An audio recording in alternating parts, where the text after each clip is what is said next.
Hello and Grüß Gott. This is going to be a short video. We're going to be trying out a new ASUS P8Z77-V Z77 chipset socket 1155 motherboard on our computer. The reason we're doing that is our old motherboard was an Intel Extreme DZ68BC Z68 chipset socket 1155 board, but it had a couple of issues. One is you could only run one stick of RAM after the new BIOS upgrade, and the other issue, it wouldn't run the all the fan controllers.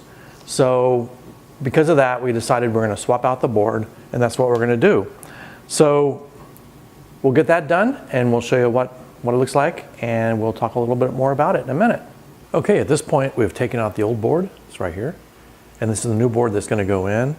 And in addition to just putting in a new board, we're going to change out the fan cooling, the CPU cooler.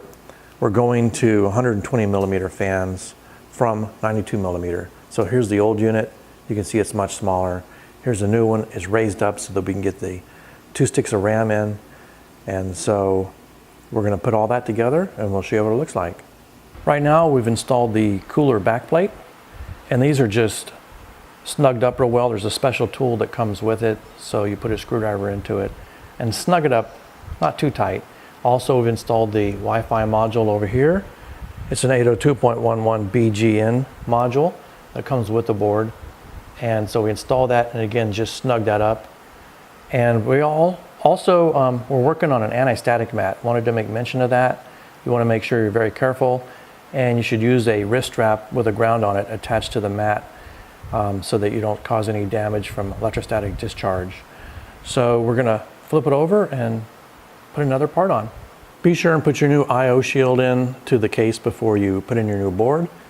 So we'll go over here and look at the board real quick. We added the components to it, and I'll talk about that. Before installing this Cooler Master Hyper 212 Evo, we put down some coolant compound onto the back of the CPU itself. So it gets a thermal bond between the heatsink and the chip itself. So we did that, and we snugged these down, not too tight. We put in the RAM, and so now we're ready to go ahead and put this board back into the case. Should be ready to go. Well, now that's going to be some pretty darn good CPU cooling. Okay, so now we've finished the assembly of the computer, and it's under test right now. Everything looks great. The PWM controller on this particular board does work great, so that's awesome. It does hold 2 sticks of RAM, so we're totally happy right now, and everything's looking good. And the stress test looks awesome so far. So that's it. Thanks for watching. Tschüss.